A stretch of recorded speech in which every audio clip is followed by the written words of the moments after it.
Welcome, young scientists, to Eduware. Today, we have an exciting experiment that will amaze you and teach you about density. Have you ever wondered why some objects float in water while others sink? Well, it's all about density. Today, we're going to create a density tower using liquids of different densities. Get ready for a colorful and mesmerizing experiment. Here's what you'll need for this experiment.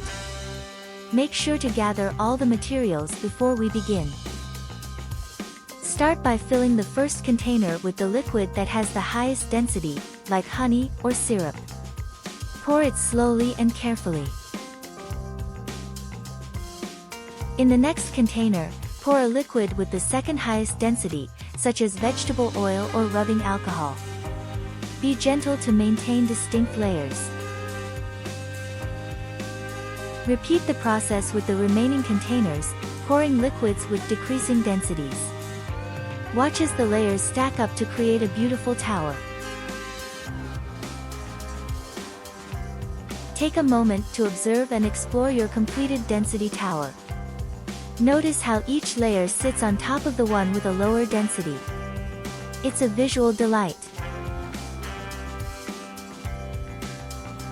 Congratulations! You've successfully created a captivating density tower. Remember, science is all around us, waiting to be explored and understood. Thank you for joining us today, young scientists. Don't forget to subscribe to Eduware for more exciting experiments and educational content.